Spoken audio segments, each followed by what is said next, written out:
그러면 이번에는 이제 4절인데 4절은 우리가 조금 아까 이제 법행정이라는 말하고 연결되지. 그럼 행정을 할 때는 법에 근거하고 법률에 근거하고 법에 위반되지 말아야 된다 그랬는데, 그럼 행정을 할 때 여러분들이 이제 공무원이 됐어.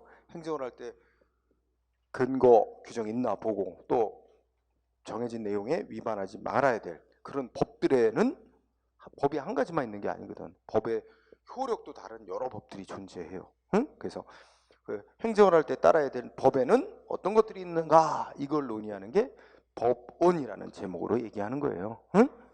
행정을 할 때 따라야 될 법들에 어떤 거 있는가, 이렇게 보니까 여러분이 공무원이 돼서 행정을 할 때 따라야 될 법에는 첫째, 몇 조 문장으로 이렇게 우리가 보통 생각하는 법조문 형식으로 만들어 놓은 법 있지? 그런 걸 다 통틀어 성문법이라 그래. 성문법들이 또 여러 종류가 있어요. 그래서 먼저 여러분들 여기서 공부할 거는, 자, 행정을 할 때 따라야 될 법에는 성문의 법이 있는데, 첫 번째로 무슨 법이 있어? 행정을 할 때 위반하면 안 되는 법, 헌법이 있어. 헌법. 헌법. 첫 번째 헌법이 있습니다. 우리가 헌법에 위반한 조치를 했다 그러면 위헌 이런 말로 표현하잖아. 그렇죠? 헌법이 있어요. 그런데 우리 헌법은 아까도 잠깐 얘기했어.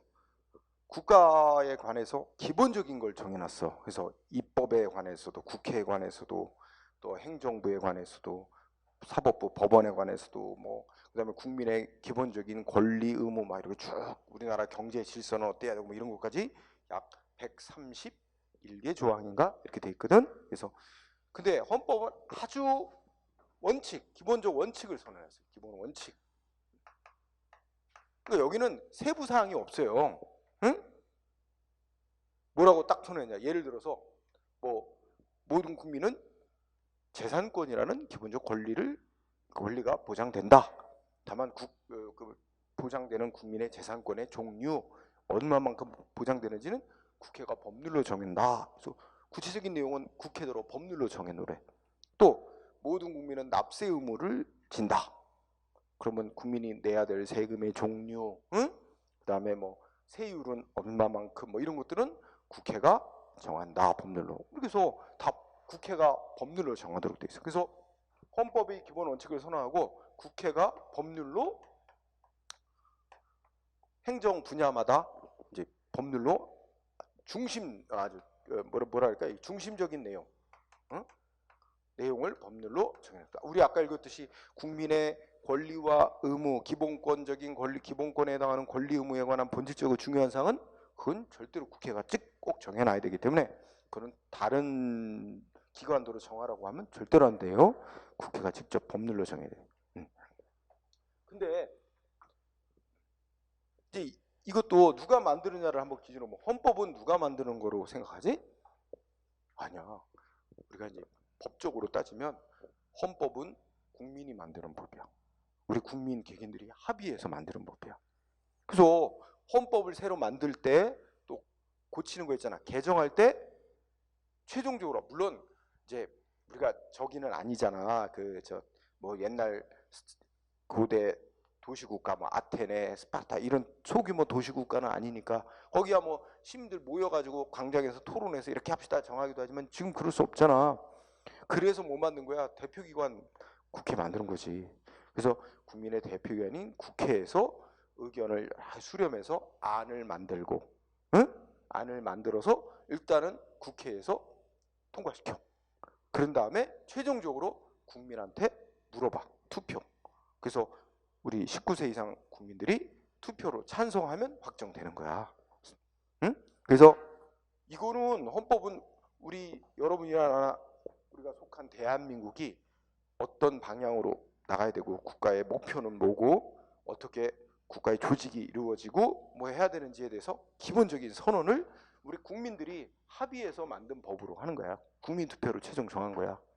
그리고 그거의 핵심적이고 중요한 내용은 국회대로 법률로 정해라. 헌법에서 국회한테 법률로 정하라고 줬어요. 우리 국민이. 그래서 국회가 만들어요. 응? 법률로. 근데 이게 이제 중심인데, 근데 우리 법이라는 게 국회가 이제 만들지만 현실은 너무 복잡 다양하잖아. 그러니까 국회가 법률로 중요한 사항은 정해놓는데 세부 사항이 있잖아. 좀 더 세부적이고 구체적이고 막 이런 거는 국회가 법률로 다 정하려고 그러면 법이 아무것도 없어. 그죠? 그래서 좀 더 세부적인 사항은 행정기관에게 정하라고 넘겨줄 수 있어요. 국회가 넘겨주면 안 되는 거 있어. 국회가 직접 꼭 정해야 되는 거. 그 국민의 기본적인 권리 의무에 관한 중요한 거는 국회가 직접 꼭 정해야 되는데 그 기본적인 걸 정해놓고 나머지 세부 사항은 넘겨줘도 돼. 그래서 국회가 넘겨줘요. 누구한테 넘겨주냐면 우리 국가 행정기관에게 넘겨줘. 뭐뭐에 관해서 딱 정해. 뭐뭐뭐뭐는 대통령이 정하도록 한다. 뭐뭐뭐는 장관이 정하도록 한다. 이런 식으로. 응? 그래서 그 다음에 나오는 게 뭐냐면 여러분들이 이제 이렇게 부른다. 행정입법이라 그래요. 행정입법. 응? 이게 바로 이렇게 포괄적인 용어로 부르는데 이게 바로 이거를 명령이라고도 칭한다. 명령. 그죠? 그럼 아마 교재에도 있을 거예요. 명령. 이게 뭐야? 명령이라는 게 국가의 행정기관이 만든 법 명령이라 그래. 응? 그러면 조금 아까 말했듯이 어떤 거 있을까? 국회가 국민의 권리 의무 관련 중요한 거 법률로 정해놓고 세부적이고 아주 구체적인 거 대통령이 정하도록 한다. 그래서 대통령이 만드는 법이 있어요. 대통령이 만드는 법 거의 대부분의 경우 이름이 뭐라고 붙여진다 그랬어 아까. 무슨 법률 시행 무슨 법 시행령자를 붙여. 그래서 여기다 같이 쓰면 시행자분 대통령이 있어요. 대통령령이 있어. 그 다음에 근데 이것 갖고도 더 세부적인 거. 그러니까 이 각 우리 행정 분야마다 뭐 우리 보건복지부 장관도 있고 여성가족부 장관, 여성부 장관도 있고 행정안전부 장관, 국방부 장관 뭐 열 몇 개 부처 장관들 있잖아. 각 소관 업무가 있는데 그러니까 대통령령으로 정하는 사항 말고도 더 세부적인 거, 더 구체적인 거, 응? 그건 또 장관한테 정하도록 또 권한을 넘겨줘요. 우리 권한 넘겨주는 걸 위임한다 그래. 그럼 법 제정할 권한을 이렇게 위에서부터 요거는 니네가 정해라. 요건 니네가. 근데 이거 아무거나 막 넘겨주면 안 된다 그랬어? 중요하고 기본적이고 중요한 건 국회가 직접 법률로 정해야지 그것까지 넘겨주면 안 되고 그거 이외의 사항, 세부적이고 이런 거는 사항은 넘겨줘도 돼. 그래서 넘겨주면 국회가 넘겨주면 대통령이 그런 거 정해놓는 게 있고 또 누가 있을까? 국무총리한테 정하라고 넘겨주는 것도 있어. 그럼 총리가 또 만들어. 그러면 그런 총리가 만드는 법을 총리령 이렇게 불러. 응? 그 다음에 또 누구한테 만들라고 넘겨주냐면 행정 각 부의 장관들. 아까 말한 외교부 장관, 법무부 장관 이런 식으로 그 장관한테 더 세부적인 거 정해라. 법 제정권을 넘겨주면 장관이 만드는데 행정 각 부라 그러잖아. 외교부, 국방부. 그래서 부령이라 그래. 부령. 응? 네, 장관이 만드는 법이야 이건. 응? 근데 장관이 만드는 법인데 이것도 거의 대부분 이름이 100%는 아니지만 이거는 무슨 법 시행규칙이라는 이름을 많이 붙여요. 응? 시행규칙이라는 이름을 많이 붙여. 그래서 이 법 명칭을 딱 보면 이거는 누가 만들었겠구나 하고 거의 99%는 맞출 수 있어요. 응? 여기에 딱 들어맞는 거 보면 예를 들어서 우리 아까 잠깐 나왔는데 우리 운전면허 취소 이런 거 정해놓은 법이 무슨 법이 있을까? 응? 국민한테 운전 일단 못하도록 금지해놓고 이러이러한 요건을 갖추면 운전면허 내준다. 그리고 운전면허 받은 사람은 또 음주운전하거나 그러면 안 되고 의무 정해놓고 이거 운전 위반한 사람은 어떻게 처벌하고 뭐 면허 취소 정시킨다. 무슨 법이 있을까? 도로교통법이라고 있어. 그지? 응? 그게 바로 이거야. 국회가 만들어놓은 도로교통법. 그런데 거기 도로교통법에서 중요한 내용 정해놓고 더 세부적인 건 대통령한테 정하라고 권한 줬어요. 그래서 만들어 놓은 게 도로교통법 시행령이라고 있어요. 응? 그리고 또 뭐야? 또 더 세부적인 건 그 소관부처 장관으로 만들라고 또 정해놨어요. 그래서 그게 소관부처 장관이 행정안전부야. 그래서 행정안전부 장관이 만들어 놓은 게 도로교통법 시행규칙이라고 법이 있어요. 응? 그렇게 이제 내려올수록 어떻게 되는 거야? 점점 세부적이고 구체적인 내용을 정해놓는 거야.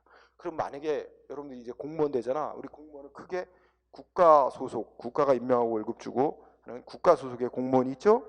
그 다음에 각 시도 소속으로 지방 공무원 이렇게 구분 나누잖아. 여러분이 만약에 국가직 공무원 되면 여기까지가 여러분들이 업무할 때 지키고 따라야 되는 법입니다. 국가 전체에 적용되는 법이야. 응? 그런데 요거 말고 행정입법인데 명령이 있고 또 뭐가 있냐면 이거는 여기까지의 법은 전국에 다 똑같이 적용되는 법이야. 응? 전국에 다 똑같이. 근데 지역마다 특성이 있잖아. 그 지역마다. 그래서 지역마다 우리나라 또 지방자치를 하잖아. 그러니까 지역마다 자기네 지역 내에서만 특성을 살려서 거기에 적용되는 법을 또 만들 수 있도록 허용해. 그거를 뭐라고 부르냐면 자치입법이라고 합니다. 자치입법. 응? 그래서 이것도 넓게 보면 행정입법인데 명령 얘기. 이건 국가행정기관이 만들고 자치입법은 이제 조례라는 법이 있고 규칙이라는 법이 있어요. 조례하고 규칙이라는 법이 있어요. 응? 그래서 우리 인천광역시 조례, 인천광역시 규칙 이런 게 있어요. 인천에만 적용되는 법. 응? 네. 여러분이 인천시 지방공무원 되잖아. 그러면 이거 다 알아야 되고 이것까지 알아야 돼. 지방자치단체 단위에서 자기네 지방자치단체에서 만든 법까지 알아야 되지. 그죠? 근데 국가공무원이 되면 이건 몰라도 돼. 여기까지만 알면 되는 거고. 응? 이게 이제 이렇게 법이 이게 효력이 위에 있을수록 효력이 높은 법이야. 내려올수록 효력이 낮은 법이야. 그래서 효력이 낮은 법을 만드는데 더 효력이 높은 법. 우리가 이제 이거를 효력 가지고 보면 상위법, 하위법 이런 말을 써. 효력이 센 법이 높은 법이 상위법. 효력이 낮은 법이 하위법이야. 하위법을 만들면서 효력이 낮은 법 만들면서 상위법에 어긋나는 내용으로 만들었다. 그럼 어떻게 될까? 그 하위법은 무효야. 응? 그 위반됐는지는 또 사법부에서 다 판정 내려주고, 응? 하죠. 자, 이게 성문법의 종류야. 여러분이 공무원 되면 특히 이제 인천시 공무원 같이 지방 공무원 되면 여기까지 알아야 됩니다. 뭐요? 왜 이렇게 많이 알아야 되나? 근데 여기다 또 추가로 알아야 되는 게 또 있어. 이 성문법의 종류 중에 이것들은 다 우리 대한민국 스스로가 우리 국가 내에 적용하려고 만든 거죠. 이거 공통점을 묶으면 뭐라고 말할 수 있어? 국내법이라고 다 이제 퉁칠 수 있겠지? 국내법. 근데 우리 이제 외국하고 뭣도 맺지? 경우에 따라 조약 같은 거 맺어요. 그죠? 외국하고 조약을 맺었는데 그 조약에서 뭐 세금은 어떻게 하고 뭐 이런 것도 있을 수 있잖아. 그 행정에 관한 내용 포함해서 조약 맺을 수도 있어요. 그러면 그 조약도 행정을 할 때 또 보고 따라야 될 법이에요. 응? 그래서 성문법에 요거 플러스 또 뭐야? 조약이 있어요. 조약. 그래서 요거는 여러분 이제 이것도 이 체계가 다르니까 이 성문법의 종류 중에 조약은 우리나라가 딱 사인하는 거야. 응? 우리나라가 이제 가입하고 서명하고 하는 거고, 그다음에 우리나라가 가입한 그건 아닌데 국제사회에서 대다수 나라들이 다 지키고 따르고 있는 규범이지. 그런 걸 이제 국제법규라고 칭합니다. 조약 및 국제법 이런 것도 우리 행정을 하는데 관련된 거라면 이것도 지켜야 돼요. 이것도 위반하면 위법이 돼요. 응? 그죠? 자, 이런 것들이 성문법에 속합니다. 이런 것들이 있어요. 법의 종류가. 응? 그래서 근데 이게 언뜻 보면 막 뭐 행정하는 공무원 되면 뭐 이렇게 알아야 될 법. 근데 법이 무수히 많지만 자기가 담당하고 있는 자기가 담당 분야가 주어지잖아. 자기 담당하고 있는 분야에 그 관련된 법들만 알면 되는 거지. 그 법들이 뭐 헌법은 딱 하나니까 헌법 있고 그다음에 관련 분야의 법률, 대통령령, 응? 뭐 부령 뭐 이런 식으로 이제 쭉 찾아보고 거기에 맞게끔 행정하면 되는 거지. 근데 이게 이제 성문의 법 이게 우선적으로 지키고 따라야 될 법입니다. 우리나라 이게 우선이에요. 성문의 법이 우선입니다.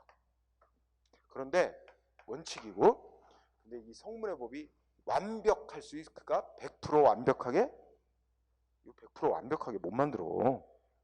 열심히 노력하고 만드는데 100% 완벽하게 못 만들어. 항상 빈틈이 있어.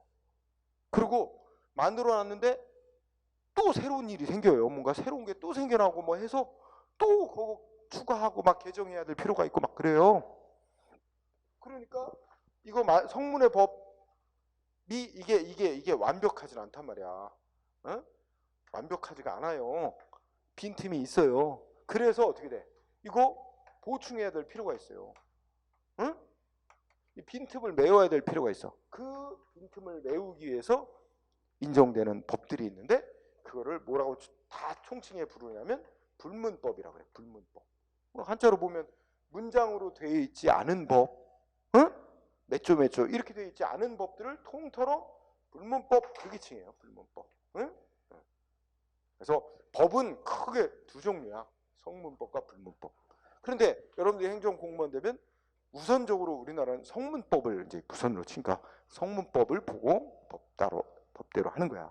근데 아무리 찾아봐도 성문의 법이 어떤 문제에 적용할 성문의 법이 없어. 응? 안 만들어져 있거나 없을 수 있어요. 빈틈이 있어. 그럴 때는 성문의 법 규정 없다고 아무것도 안 하는 거? 이거 아니에요. 그럴 때 이제 보충적으로 이제 끌어들여서 적용하고 따라야 될 법이 있는데, 그게 이제 불문법이라 해서 세 가지 종류가 있어요. 불문의 법으로 인정되는 게 세 가지가 있는데, 하나가 뭐냐면 행정에 관한 관습법이라고 있어요. 행정관습법, 관습법이라고. 이거 말 그대로 풀면 어떻게 돼? 이게 오랫동안 업무 처리해온 관행 같은 게 있잖아. 업무 처리한 선례, 수년간 막 똑같은 방식으로 업무 처리해왔잖아. 그러면 뭐 특별한 일이 없는 한 규정도 없고 그러면 그 관행대로 해줘야 되는 거지. 그죠? 이게 이제 근데 그게 이제 관습법이 하나 있고, 또 하나가 뭐냐면 법원의 판결대로 합니다. 응? 그래서 우리가 판례법 이렇게 칭해요. 판례법. 응? 자, 그러니까 성문의 법 규정이 있으면 그에 따르는데, 근데 법 규정도 문장으로 만들어 놓으면 또 해석이 이러쿵저러쿵 있을 수 있지. 해석이 다를 수 있어. 뭐 어떻게 해석하고 이거 어떻게 적용해야 되냐 궁금하면 그 규정이 이런 뜻이고 이렇게 적용해서 판결한 사례들이 있을 거야. 그거 또 따라서 찾아보고, 응? 거기에 맞춰서 행정을 해야 되는 거야. 그래서 이게 이제 성문의 법이 없거나 빈틈이 있거나 해석에 의문이 있을 때는 이게 어떻게 해석되고 적용되는 거라고 판결한 사례들, 이거 보고 거기에 맞춰 또 해야 돼. 이 보충적으로. 그 다음에 최후에 이것도 없다. 성문의 법 규정도 없거나 뭐 하여튼 빈틈이 있고, 그 다음에 행정에 관한 관습법도 없고, 관습으로 관행도 없고, 또 관련된 판결 예도 없고, 그래도 그럴 때 최후로 끌어들여서 따라야 되는 게 일바 조리라고 하는 게 있어요. 조리. 좀 처음 들어볼까요? 조리라고 이제 지칭을 하는데, 이거는 이제 법 원칙이라고도 합니다. 법 원칙. 원칙이 있습니다. 원칙. 그래서 이게 뭐냐면, 누구나 우리가 제대로 된 상식과 이성을 가진 사람이라면, 제대로 된 판단력을 가진 사람은 이게 맞다, 이런 경우는 이렇게 처리되는 게, 이렇게 되는 게 합리적이고 맞다라고 누구나 공감하고 인정하는 어떤 원칙 같은 거야. 그거를 접어 붙여서 조리 또는 법원칙 그렇게 부르고 있어요. 응? 그래서 요거를 이제 요거에 맞춰서 행정을 해야 돼. 응? 그래서 공무원이 되면 알아야 될 게 이렇게 많구나. 응? 근데 여러분 공무원 아니라도 일반 국민들도 많이 알아요. 여러분이 공부 안 하면 민원인한테 혼나. 아니 공무원이 그것도 모르냐고 오히려 가르쳐주고. 응? 그래서 적어도 자기 업무 분야에 관해서는 법을 제대로 찾고 적용하는 사례들이 있나 뭐 이런 거 다 알고 업무를 해야 돼. 응? 여러분 법을 잘하는 사람이 그 조직의 중심이 됩니다. 예전에 우리 이제 지금 보자. 여러분들은 지금 행정법 공부하고 이제 시험 준비하는 거 아니에요? 근데 예전에 보면은 행정법을 안 하고 선택 안 하고 들어가는 공무원들 들어가면 고생 좀 할 거예요. 고생이라고 하기보다는 이 법을 너무 모르니까 이 업무 처리에서 되게 미숙함이 많이 나올 거고 아마 공부해야 될 거예요. 업무 처리 잘못하면 어떻게 돼요? 응? 위법한 행위를 작용을 하게 되고 그러면 막 그 상대방 국민이 막 문제 제기하고 소송하고 손해배상 청구하고 막 이렇게 돼요. 결국은 그 위법한 업무 처리에도 징계하고 징계당해요. 응? 뭐 그런 문제가 있죠. 그러면 국민에 대한 신뢰도 깨뜨려지고 그 정부의 신뢰가 깨지잖아. 공무원들이 막 이렇게 자꾸 위법한 일을 한다. 신뢰도 깨뜨려지고 국민의 세금으로 손해배상 이게 다 낭비하냐. 제대로 했으면 필요 없는 일들을 벌이게 되는 거잖아. 절차, 시간, 금전적으로 얼마나 낭비야. 그런 문제 있는 거지. 그래서 이제 법 바꿔갖고 어떻게 한다는 거야? 이제 대통령령 바꾼다는 거야. 공무원 시험 과목 정해놨어요. 시험 과목 바꿔서 행정법을 대부분의 이제 공무원 시험 과목에 행정법을 다 집어넣었잖아. 그래서 2021년부터인가 다 필수로 보게 한다는 거냐. 그렇지? 왜냐면 그 문제가 있는 거야. 법을 모르면서 하니까 자꾸 문제가 터진단 말이야. 응? 그래서 그건 당연한 귀결입니다. 응? 아니 이명박 정부에서 이상하게 해놔가지고 응? 무슨 수학, 과학 이런 거 보고 시험 보고요. 그래가지고 법이 이런 체계가 있다는 것도 아무것도 몰라. 관련 업무분야 법을 어떻게 찾아서 관련 업무 어떻게 처리해야 되는지 법조문 어떻게 찾는지도 몰라. 말이 돼요? 웃기지. 이건 심각한 문제가 있는 거야. 그래서 법을 잘 알아야 됩니다. 응? 그리고 법이 이렇게 보면 어렵게 느껴지지만 안 그렇다고. 응? 한번 이게 이제 용어들이 좀 생소한 용어들이 나오니까 처음에 어렵지. 자꾸 갈수록 이게 논리적으로 딱딱딱딱 맞아떨어지게 돼 있단 말이야. 이것도 봐. 논리가 우선 여러분들이 공무원에 대해서 법을 정할 때 헌법에 맞나? 법률 그 규정 찾아보고 법률에 맞나? 그다음에 대통령령, 시행령이 있으면 있나 찾아보고 이거 다 인터넷으로 다 업무 처리하면 찾아볼 수 있어. 누구나 국민 누구나 다 찾아볼 수 있어. 법제처, 국가법령정보센터 딱 치고 들어가면 우리나라의 이 국가법과 지방자치단체 조례 다 찾아보고 업무 처리 할 수 있어요. 응? 거기다가 이거는 없지만 판례 이거 대법원이나 헌법재판소 홈페이지 들어가면 다 찾아볼 수 있어. 응? 이런 것들. 그리고 이런 거와 관련된 판결들도 여기 다 이쪽으로 다 여기 들어있거든. 그러니까 이제 이런 거 적용해서 하는 거죠. 그래서 행정을 할 때 성문법 먼저 따져보고 성법이 없다.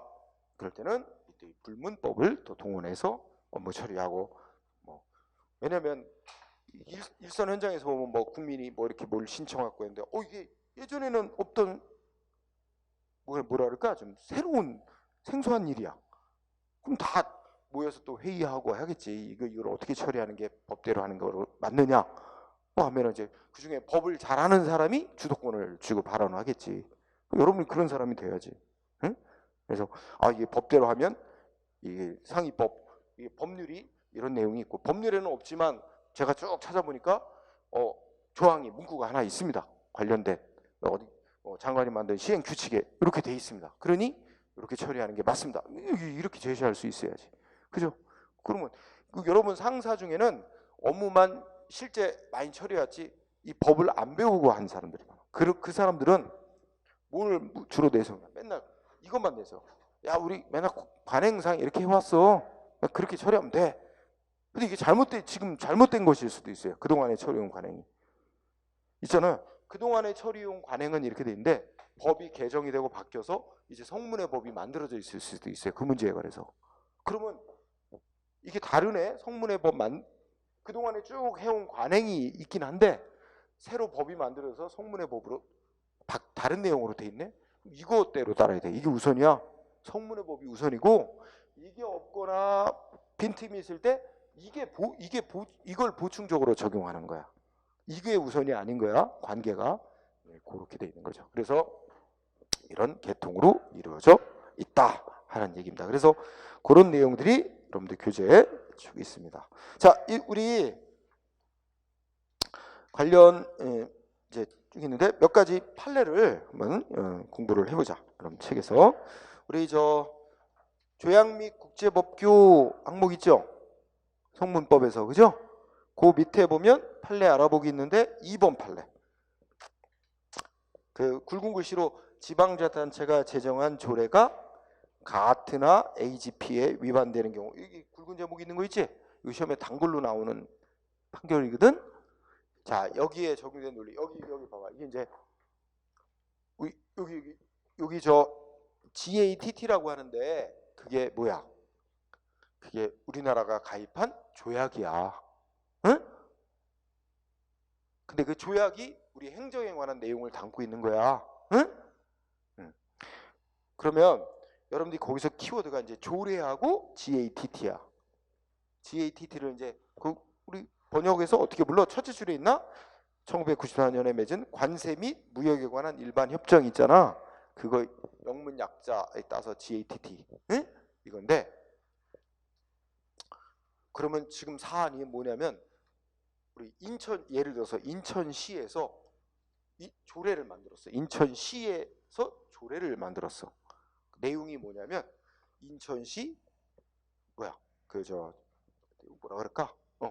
인천시에 있는 학교에 급식 제공하는 업체들 있지? 그 급식 제공하는 업체들 중에 국내 농산물만을 사용해서 급식 제공하는 업체한테는 여러 가지 특별한 혜택과 지원을 해주도록 하는 조례를 만든 거야. 응? 어때? 우리 생각하기에 타당하고 합리적이지 않아? 우리 국내 신토부리라 해서 같은 외국 농산물 말고 국내 농산물만을 사용해서 학교 급식 제공하는 업체는 특별한 지원을 해주도록 한다. 혜택을 주고. 응? 이렇게 조례를 통과시켰더니 다른 업체가 반발한 거야. 뭐라고 반발해? 이거 조약에 위반되는 조례를 만들었다. 이 조례 무효로 판결해달라. 속낸 거야. 응? 판결은 결론이 어떻게 됐어? 조례가 조약에 위반되는 내용으로 만들었다면 무효다. 무효 판결 내렸죠. 그러면 그 GATT 조약에 뭐라고 되냐면 이거 국내 농산물과 외국 농산물 차별하면 안 되게 돼 있다는 거지. 응? 그러면 여기에 적용된 논리 봐. 지금 어느 게 더 효력이 센 법, 높은 법이야? 조례하고 조약 중에 효력이 어떤 게 더 높을까? 상세한 얘기는 안 했지만 이 조약은 외국과 맺은 조약은 이게 법률의 효력을 가질 때도 있고 또는 명령의 효력을 가질 때도 있고 그래요. 그러니까 외국하고 조약을 맺었는데 국회 동의를 거쳤지? 국회 동의까지 거치면 국회가 만든 법률과 똑같은 효력을 주고 그냥 대통령만 사인했다? 대통령령의 효력을 갖는 거야. 장관만 사인했다? 부령의 효력 갖는 거로 보는 거야. 자, 결론적으로 보면 이 GATT라고 하는 관세 및 무역에 관한 일반 협정은 국회 동의까지 거친 조약이래. 그럼 무의 효력을 갖는 거야? 뭐와 같은 효력을 갖는 거야? 법률. 국회가 만든 법률과 같은. 그럼 봐. 법률이면 효력이 한참 높아. 뭐보다? 조례보다. 그치? 그러면 외국 농산물하고 국내 농산물하고 차등하면 안 되게 상위법이 정하고 돼 있는데 하위법에 해당하는 조례로 국내 농산물에 대해서 혜택 우대하는 거 아니야? 그러니까 하위법이 상위법이 위반되니까 하위법은 무효다 이렇게 판결 내린 거지. 응? 이런 논리. 자, 2번 했죠? 예. 그 다음에 우리 5번 판례 또 공부해보자. 5번. 야, 5번 판례 공부해볼까? 야, 지금 우리나라하고 일본하고 싸우고 있네? 그죠? 어디로 갔어? 지금 일본이 뭐 우리나라한테 뭐 수출목 규제한다 그랬잖아. 우리가 지금 어디다가 이거 냈어? WTO. 그죠? 기사 나왔지?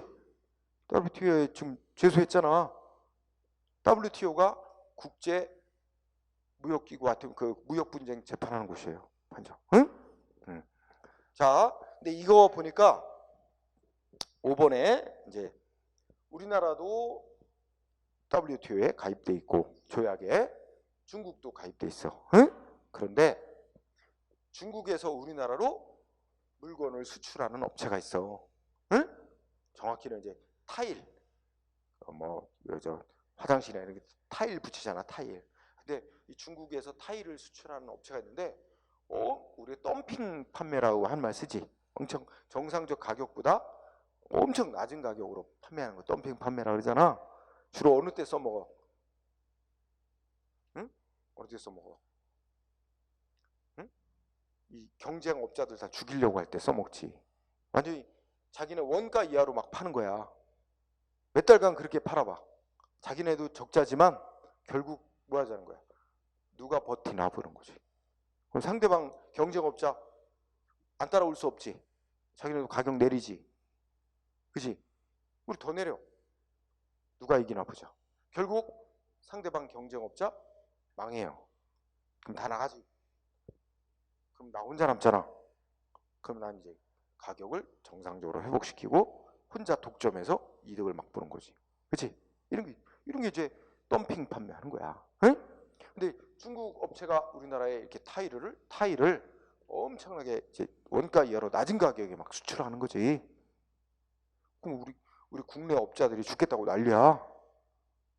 근데 이거 이제 덤핑 판매에 대해서 규제할 수 있거든. 그래서 이거는 이제 우리 정부가 그 중국 업체한테 그래서 뭐야 세금을 왕창 물렸어요. 관세. 덤핑 판매한다고 거기에 대해서 관세를 왕창 물릴 수 있어. 그래서 반덤핑 관세라는 세금을 왕창 중국 타일 업체한테 물렸거든. 근데 중국 업체가 반발한 거야. 반발하더니 어떻게 돼? 이거는 WTO 협정 위반이야 이러면서 소송을 낸 거야. 어디다가? 우리나라 법원에다가. 응? 우리나라 법원에 대한민국 정부가 중국 업체에 자기한테 WTO 협정에 위반되는 세금 부과를 했다, 관세 부과했다, 이거 판결해달라 소송을 낸 거야. 이 사건인데 판결은 어떻게 냈어? 우리 법원이 야 이거는 두 가지. 첫째, 이 WTO 협정이라는 건 국가와 국가 사이에 이게 적용되는 법이다. 국가와 어느 기업 간에 적용되는 법이 아니다. 응? 두 번째, WTO 협정 위반 이 분쟁 사건은 어느 한 국가의 법원이 재판할 사안이 아니고 어디서 재판하게 돼 있어? 따로 국제 재판소가 있어요. WTO 재판소라고. 지금도 우리가 일본이 취한 수출 규제 이거에 대해서 WTO에 지금 제소해서 대한민국과 일본 간에 지금 싸우고 있다고. 응? 작년에도 한 건 있었지. 작년에는 우리가 저 일본의 후쿠시마에서 잡은 물고기들 있잖아, 생선. 응? 후쿠시마 저 원전 폭발 그래 원전 사고 있었던 데냐. 그러니까 거기에 바다가 다 방사능으로 오염돼 있단 말이야, 물질로. 그래서 후쿠시마 그 앞에 거기 바다에서 잡은 물고기는 우리가 수입을 막았어요, 못하게. 그랬더니 그거 가지고 일본이 그 WTO에 소송을 냈어요. 그래서 싸웠는데 다행히 우리가 이겼지. 그것도 아주 작년에는 극적으로 이겼대. 거기는 2심으로 하나? 그럴 거야. 근데 2심제로 하나. 그런데 1심에서는 우리가 졌대요. 근데 정말 뒤집기 힘든 건데 역전했대. 2심에서 우리가 이겼대. 그래갖고 그 후쿠시마 농산물 계속 수입 안 해도 되게 돼 있어요, 우리나라.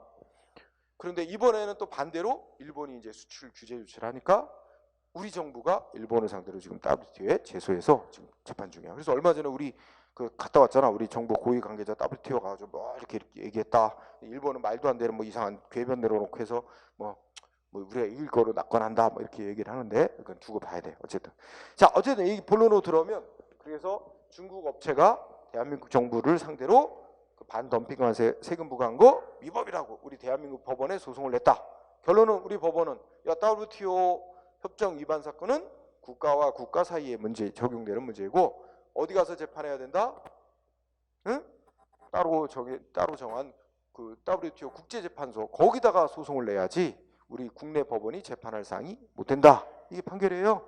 재판 안 한 거지. 그러니까 그럼 원래 원칙대로 하면 어떻게 됐어야 되냐면 그 중국 업체는 어디로 갔어야 돼? 지네 중국 정부에다가 호소해야지. 대한민국 정부로부터 이런 부당한 조치를 당했다. 이게 지네 말대로 하면 그런 식으로 하고 그러면 중국 정부가 우리 대한민국 정부를 상대로 해서 WTO 재판소에다가 소송을 냈어야 되는 문제였다는 거죠. 응? 그래서 그것도 알아두고요. 그 다음에 6번 중요합니다. 6번 판례 뭐야? 남북 간의 화해와 불가침이 교류협력에 관한 합의서라고 있어요. 요거의 핵심은 자, 이거 남북 간에 이게 합의했는데 이게 조약이냐 이게 문제야. 조약의 정의가 뭐야? 국가와 국가 간에 문서로 지키기로 합의 맺은 게 조약입니다. 그럼 여기서 관건은 남북한 사이가 국가 간의 사이냐 하는 게 문제야.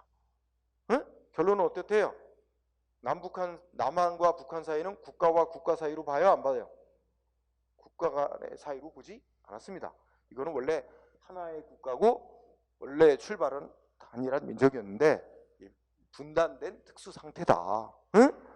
그래서 이게 그 별도의 다른 국가로 취급하지 않습니다. 남한과 북한 사이는 서로 그래요. 서로 국가로 취급하지 않습니다. 물론 국제적으로는 별개입니다. 국제적으로는 남한, 북한이 독립된 국가라서 올림픽도 다 독립된 국가로 따로따로 나가죠. 근데 이제 남한과 북한 간의 둘은 서로를 국가로 인정하지 않는 관계입니다. 자, 그래서 국내법적으로는 그래요. 어쨌든 6번 판례의 핵심은 남북한 간의 교류협력에 관한 합의서는 결국 어떻게 돼? 밑줄 친 부분, 남북한 당국이 각각 정치적 책임을 지고 상환에 성의 있게 이행을 약속한 것이긴 하지만 뭐야? 법적 구속력이 있는 것은 아니어서, 그러니까 법적으로 지켜야 될 의무는 없는 거라는 거지. 그래서 이를 국가 간의 조약으로 볼 수 없대. 핵심 그거야. 국가 간의 조약으로 볼 수 없고 이거는 반드시 법적으로 지켜야 될 의무가 있는 것도 아니다. 이런 조약을 위반하고 그러면 국가 간에 서로 배상해야 되고 하는 의무도 있습니다. 그런 거는 아니다 하는 얘기죠. 그래서 국내 법화가 동일한 효과 있는 것도 아니다 이렇게 마무리됐습니다. 자, 그런 얘기 보고요. 그 다음에 우리 관습법 얘기도 잠깐 나오죠. 불문법원하고 관습법하고 판례 알아보기 있죠. 거기 한번 잘 찾았어요? 판례 1번 한번 봅시다. 뭐라고 돼 있어요? 판례 1번.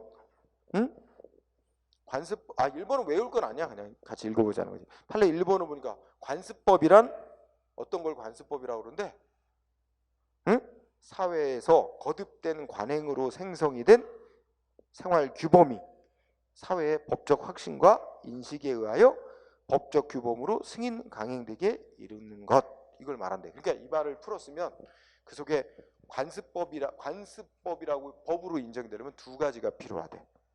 하나는 뭐야? 첫 줄에 거듭된 관행이 있어야 되는 거야. 그러니까 뭔가 계속되는 관행이 있고 그 다음에 또 뭐가 있어야 돼? 첫 줄 끝에 사회의 법적 확신.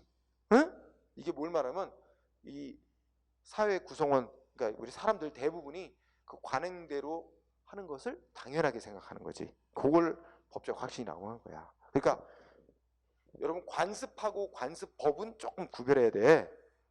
관습은 그냥 관행만 있는 거고 그게 그 관행대로 돼야 되는 거야. 그 이제 지켜야 될 의무, 법적인 의무가 있다라고 인정이 되려면 그게 하나가 더 추가돼서 첫째 그때 사회의 법적 확신, 사회 구성원 대다수가 그렇게 관행대로 하는 걸 당연하게 생각하는 게 있어야만 됩니다.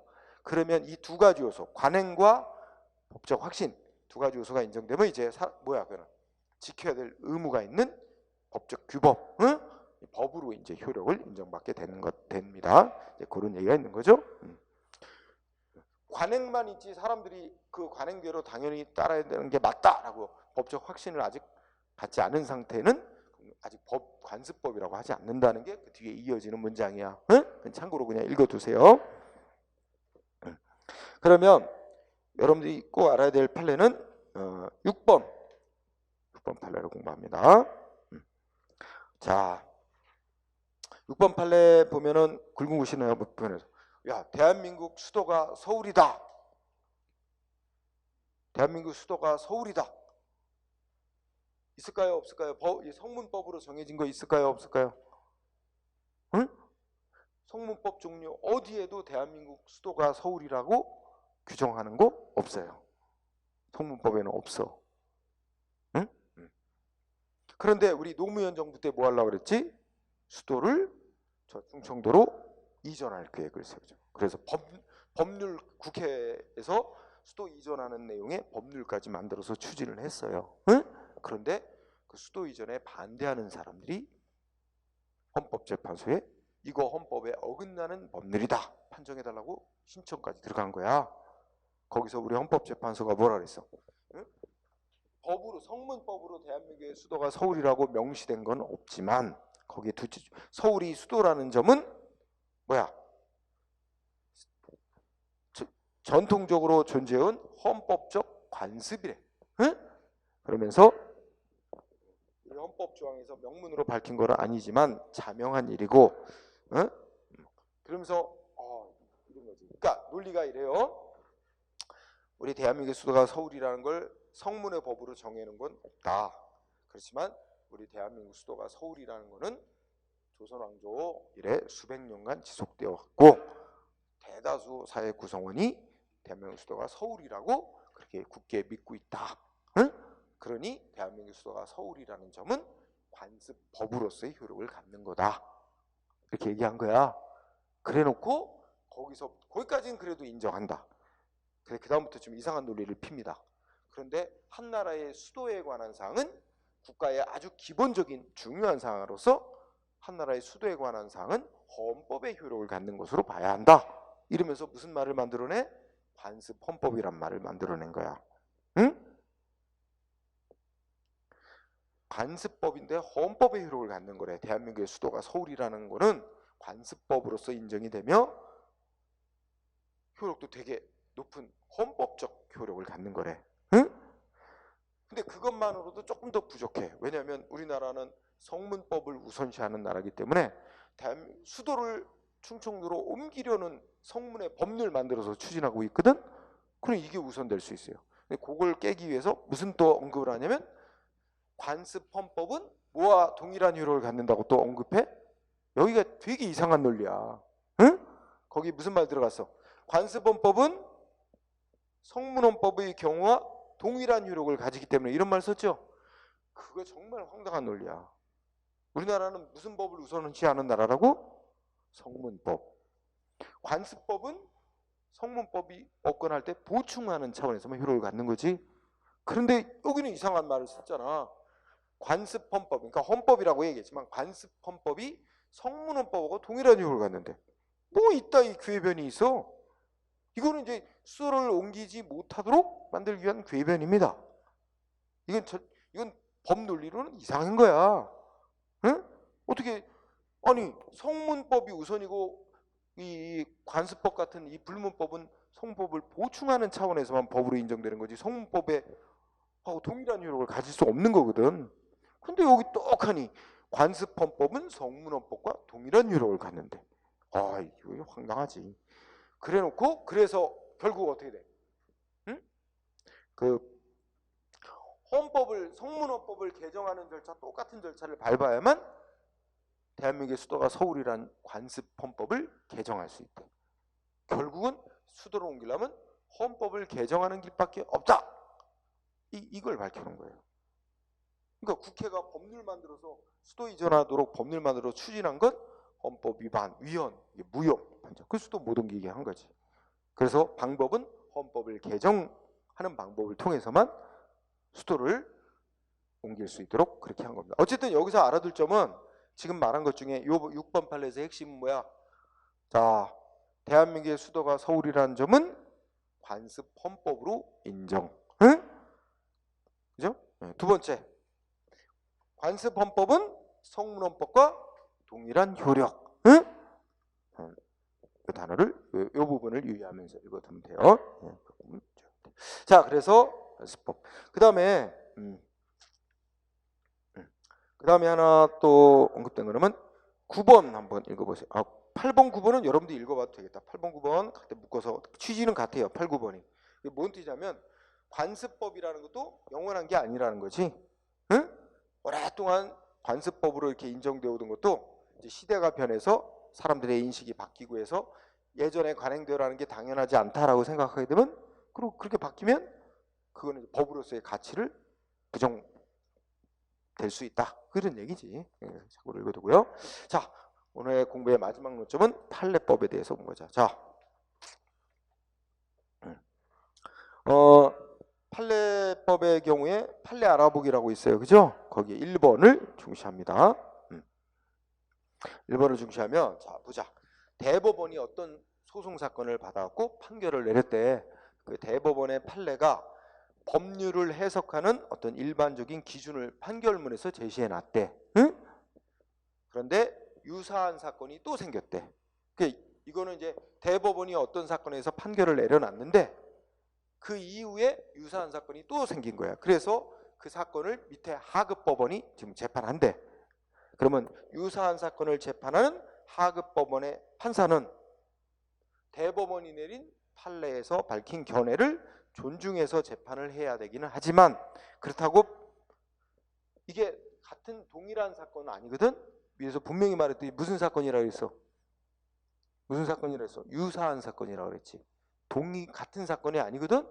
유사한 사건을 재판하는, 즉 사안이 서로 다른 사건, 유사하지만 다른 사건이라거든. 그 다른 사건이라면 하급 법원이 예전에 대법원이 판결을 해서 밝힌 견해를 반드시 법적으로 따라야 될 의무가 있는 건 아니다. 같은 사건이면 어떻게 돼요? 상급 법원이 판단한 거에 하급 법원 반드시 따라야 됩니다. 근데 그래서 여기서 핵심 단어가 뭐야? 1번 판결의 핵심 단어는 유사 사건, 또 둘째 줄 끝에 사안이 서로 다른 사건 아니야. 응? 그게 그거야. 유사하기는 하고 한데 같은 사건은 아니라고. 예전에 대법원이 판결한 사건과 유사하기는 한데 같은 사건은 아니야. 그렇다면 하급법원은 유사 사건을 맡아 재판한 하급법원은 대법원이 내린 비슷한 사건에서 판결 내린 걸 존중하는 재판을 해야 될 필요는 있지만, 그래서 반드시 그걸 따라야 될 의무는 없다. 대법원 판결과 다르게 재판할 수도 있다. 키워드 알겠죠? 유사 사건, 응? 다른 사건. 요게 포인트예요. 1번 꽤 잘 나옵니다. 판결문에. 그리고 이제 뭐 조리 이렇게 있죠. 뭐 특별한 거 없고 이제 여기까지가 이제 우리가 여러분 행정 공무원이 되면 따라야 될 법의 종류 이런 걸 공부했고, 요 부분, 요 조리 내지 법원 측이라는 부분, 이게 다시 정리하면 일단 성문의 법이 많이 있어. 많이 만들어져 있죠. 많이 만들어져 있는데 아까 말했듯이 완벽하지가 않고, 만들어져 있더라도 우리가 문장, 법조문, 문구를 해석하는 데 있어서도 서로 다르게 해석할 수 있다고. 그래서 그런 부분을 갈등, 이런 거 해석을 어떻게 해야 되냐 이런 거 할 때 이게 말하면 상식의 원칙이라고 생각할 수 있어요. 이런 법원칙에 맞게끔 해야 되거든. 그래서 이 법원칙, 이 부분이 사실상 행정 업무하는데 매우 중요합니다. 행정 업무하는데 매우 중요. 예, 질문 한번 해보자. 이거는 기사 마지막으로 이제 무슨 엊그제 그저께인가 봤는데 뭐가 나왔냐면 저 군대 육군 중사래, 그러니까 뭐 부사관 뭐 이런 거로 이제 근무하는 거지. 근데 이게 바람났어. 그 동료, 그러니까 남자인데 그 남자 중사가, 육군 중사가 동료의 와이프랑 바람났어. 불륜. 응. 그래갖고 하여튼 뭐 걸렸어. 그래가지고 징계를 받았어. 징계로 뭐 정직 몇 개월 이런 거 받은 거야. 그래갖고 이 육군 중사가 위법 주장하면서 소송 낸 거야. 그 위법의 이유는 과도하다. 그러니까 이유는 두 가지인데, 하나는 뭐냐면은 이거는 일종의, 우리 이제 간통죄 없잖아. 간통죄 없으니까 처벌은 못 해요. 응? 옛날에 간통죄 있으면 뭐 벌금형, 징역형 이런 거 이제 형벌로 선고했는데, 지금은 그건 사생활 문제다 해가지고 국가가 개입하지 않는 걸로 하잖아. 그래서 처벌은 못 하지만 징계를 한 거지. 그래서 이제 정직 3개월인가 뭐 했는데, 그거 왜 사생활 문제인데 그걸 들어서 응? 그 징계를 하느냐. 그리고 징계 조치도 과도하고 뭐 이렇게 해서 위법을 주장했는데, 그 최종 대법원 판결 소개된 거야. 기사에 잠깐 나왔는데, 그게 순수한 사생활적인 영역에만 속한다고 할 수는 없다. 왜냐면 이제 군대 조직의 특성상, 응? 그것도 특히 그 동료의 와이프하고 바람난 거 아니야. 그 조직의 내부의 그 군 결속력을 해치고 등등 품위 유지, 뭐 공무원으로서의 품위 유지, 의무 위반 이렇게 가지고 그 정직이라는 조치가 과도한 징계라고 볼 수는 없다. 그래서 최종 판결이 그런 거였어. 응? 이거는 이제 행정적인 문제고 별개로 또 뭐야? 우리 민사 문제가 또 남아 있어요. 그거는 뭐야? 손해배상 문제. 누가 누구에게 그 동료인 남편, 동료인 남자가 누구한테 이 사람한테 당신 때문에 이렇게 가정에 문제, 정신적 손해 뭐 해가지고 손해배상 청구서. 그건 민법에 의해서 개인적으로 민사소송 내가지고 배상. 그것도 별개입니다. 당연히 배상 책임져야 돼요. 응? 그렇죠. 뭐, 그러니까 항상 이렇게 법적으로 세 가지가 있어요. 그 민사 문제, 주로 이제 손해배상 뭐 이런 거. 그 다음에 행정적인 문제. 이거는 주로 이제 뭐 징계, 공무원인 경우는 징계, 아니면 일반 업자인 경우는 뭐 영업 정지, 면허 취소 정지 뭐 이런 거. 그 다음에 또 법에 보면 뭐 위반한 거에서 벌금, 징역형 이런 처벌하도록 돼 있으면 그것도 재판에서 형사처벌이라는 그런 문제. 이런 게 다 규정이, 그러니까 물론 다 법에 정해져 있어야 되죠. 있으면 세 가지 문제가 생길 수도 있는 거지. 그렇지. 여러분이 공무원인데 음주운전하다 걸리면 어떻게 돼? 그럼 공무원 됐는데 음주운전하다 걸렸어. 그럼 어떻게 돼? 일단 일반 국민과 마찬가지로 뭐가 될까요? 도로교통법 위반 해가지고 법에 벌금이나 징역형 받게 돼 있거든. 그래서 이 검찰, 경찰 검찰 조사받고 재판 받아가지고 뭐예요? 벌금형 이런 거 받을 거야. 그거는 형사상의 문제라 그래. 그거 말고 여러분한테 경찰이, 적발한 경찰이 다 통보해요. 그러면 여러분 몸담고 있는 부서에서 징계위원회 열어가지고 여러분들 징계해요. 음주운전. 응? 그래서 뭐 정직이 됐든 뭐 침범, 파면, 여러 번 위반하면 파면까지 갈 수 있죠. 뭐 징계. 이건 행정적인 문제. 응?